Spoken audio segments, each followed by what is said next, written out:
Film ini menceritakan seorang penulis sastra ternama berusia 70 tahun yang terlibat cinta dengan seorang gadis remaja berusia 17 tahun. Namun rasa cintanya itu dapat menjatuhkan harga dirinya sebagai seorang penulis ternama.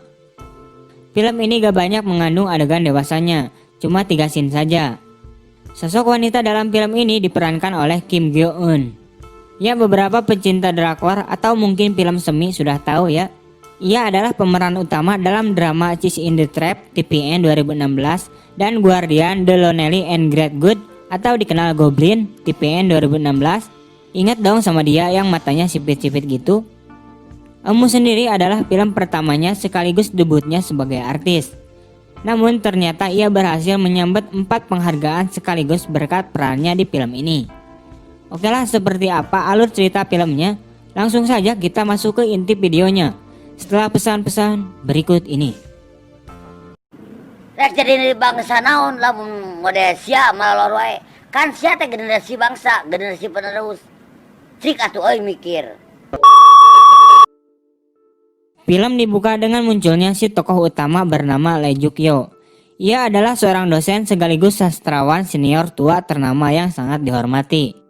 Saat di depan cermin, sambil melepaskan semua kolor dan bajunya, ia memperhatikan dirinya yang sudah tua dan sangat kesepian. Lee juga sempat memandangi titiknya dengan tatapan datar. Seolah-olah berpikir kalau kelaminnya itu nggak ada gunanya sama sekali selain buat kencing. Gue juga setelah nonton film ini kagak tahu sih, si penulis ternama ini statusnya single parent atau ditinggal mati istrinya atau bercerai dan ditinggalkan anak dan istrinya.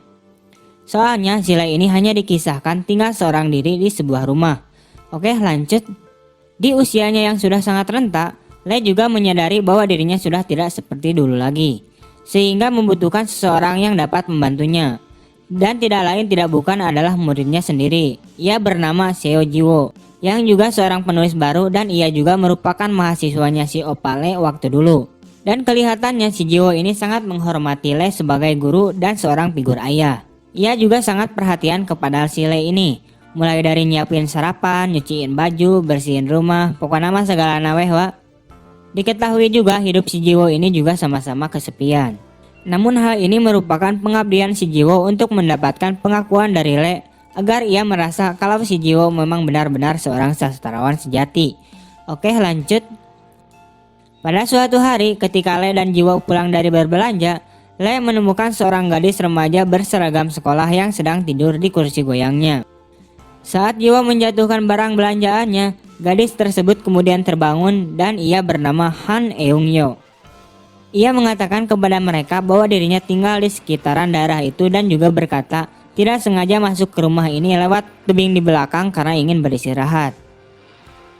Di malam harinya saat Jiwo dan si Lee sedang mengemil sambil ngobrol tentang tulisan novelnya, Jiwo mengatakan bahwa dirinya bertemu lagi dengan si Eun.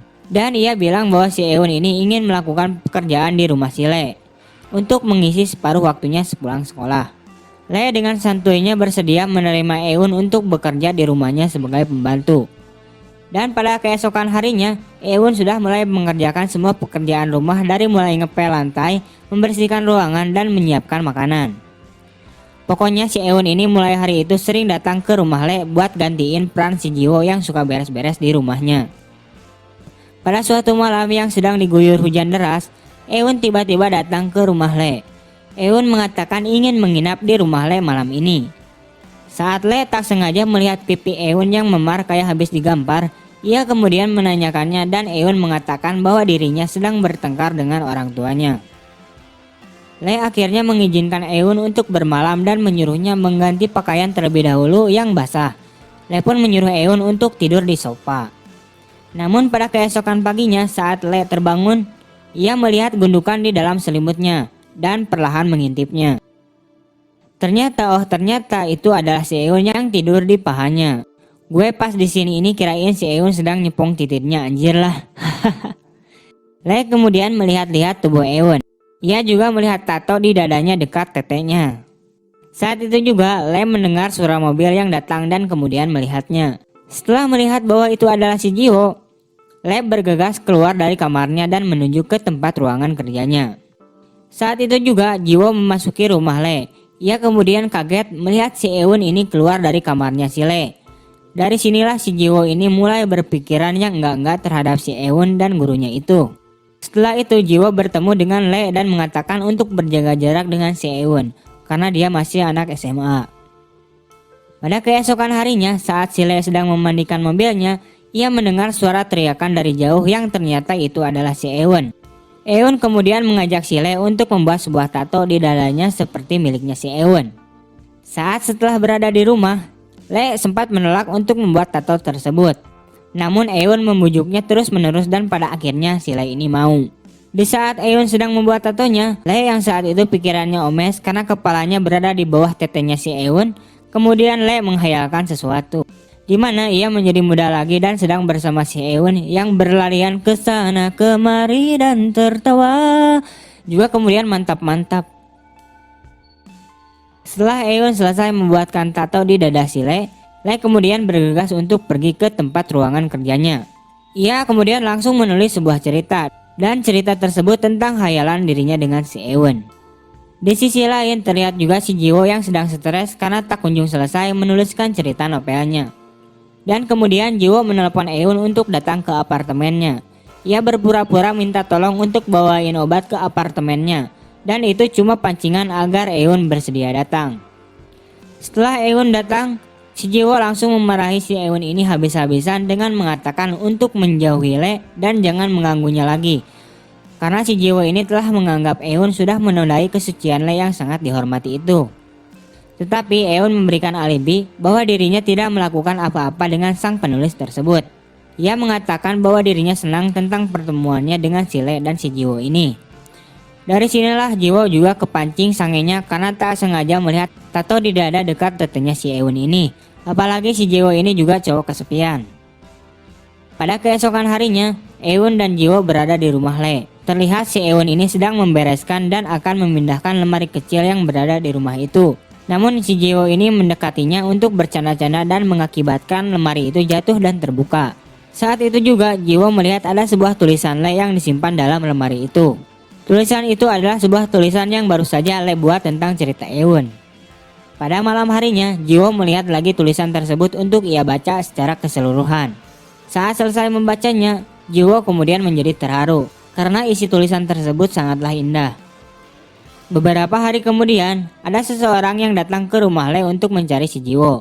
Orang itu juga mengatakan kepada Le bahwa muridnya itu telah membuat tulisan yang sangat indah, di mana mereka telah membuat kopian tulisannya itu sebanyak 870 ribuan kopi yang telah diedarkan untuk dijual, dan buku novelnya berjudul Eungyo. Mendengar hal itu, Le kemudian kaget dan segera masuk ke dalam rumahnya untuk ngecek tulisannya yang ia simpan di sebuah lemari. Namun setelah melihat tulisan tersebut, ternyata tulisan itu masih ada. Setelah itu Le mendatangi sebuah toko buku untuk membaca tulisan yang dibuat oleh Jiwo. Saat membacanya, Le kemudian kaget karena tulisan tersebut adalah tulisan yang ia buat. Keesokan harinya saat si Jiwo datang ke rumah Le, dan terlihat wajah Le yang sangat kecewa karena si Jiwo mengambil tulisannya tanpa izin. Jiwo juga melihat bahwa bukunya telah dibaca oleh si Le. Le kemudian marah terhadap muridnya itu, karena sebenarnya Le membuat tulisan itu hanya untuk dirinya sendiri. Namun Jiwo memberikan alibi bahwa isi tulisan itu sangat indah namun tidak pantas untuk Le yang sudah tua, dan menyebutnya bahwa itu adalah skandal. Oke, gue jelasin dulu. Jadi tulisan-tulisan itu adalah menceritakan tentang kakek 70 tahunan yang jatuh cinta pada anak umur 17 tahun. Cerita-cerita tersebut berdasarkan hayalan Le yang intinya membuat Eun digambarkan dengan begitu cantik. Le yang telah mendengar kata skandal dari muridnya itu, ia kemudian semakin marah dan menyuruh Jiwo untuk tidak datang lagi ke rumahnya. Le juga sempat mencabok banget si Jiwo ini. Saat mau menamparnya lagi, ternyata si Eun juga berada di sana dan melihatnya.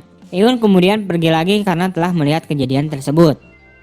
Setelah kejadian-kejadian itu, Le tidak lagi didatangi oleh si Jiwo, dan Le juga menggembok pintu rumahnya agar si Eun juga tidak datang lagi ke rumahnya. Pada suatu hari di sebuah acara, Jiwo telah memenangkan penghargaan sastra atas tulisan Eungyo. Dan disitulah Le juga dengan wajah datarnya mendatangi acara tersebut untuk berpidato kepada semua orang. Ya bagaimana lagi gitu Jiwo dikenal semua orang dekat dengan sang penulis ternama itu. Dan semua orang berpikiran bahwa tulisan tersebut dibuat oleh Jiwo sendiri, yang dibimbing oleh gurunya yaitu si Le ini.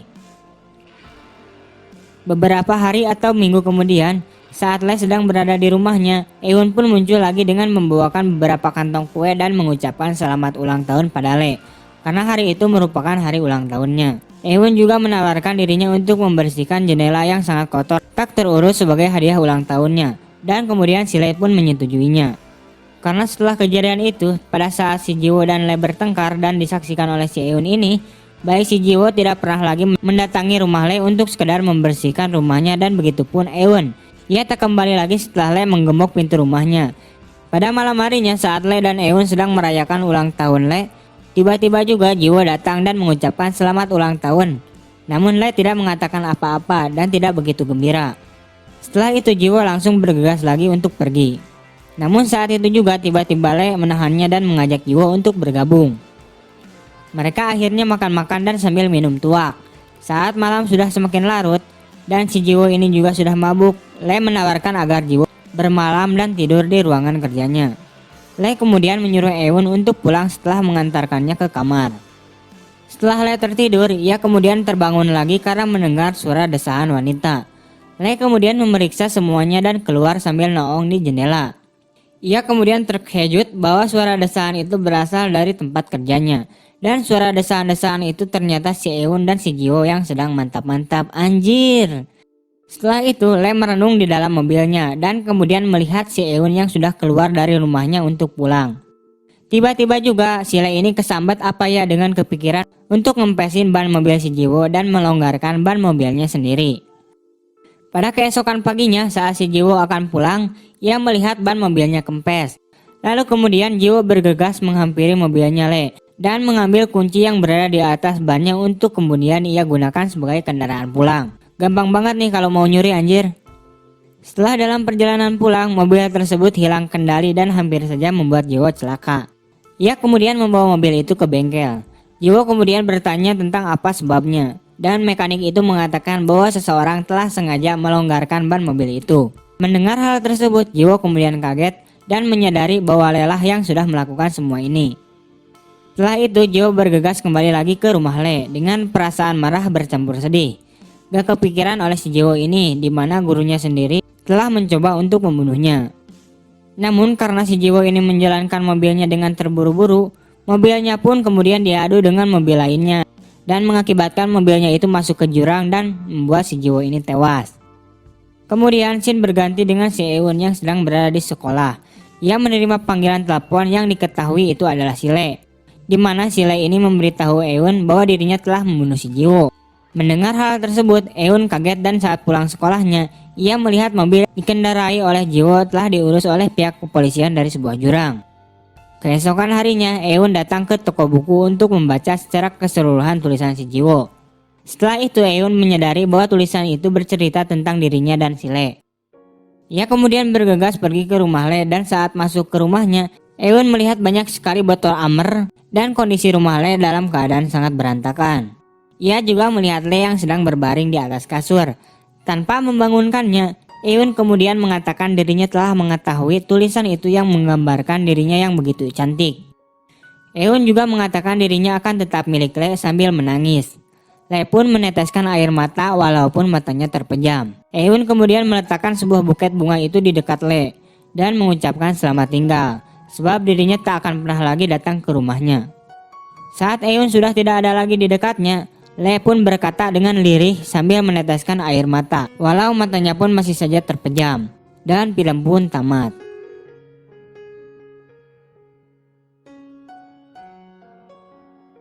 Sumpah gue sedih banget anjay sama endingnya, tapi bagus juga sih endingnya. Ya kali dia mau pacaran sama kakek-kakek. Oke Pak, terima kasih telah menonton video ini. Kurang lebihnya mohon maaf. See you next time and bye bye.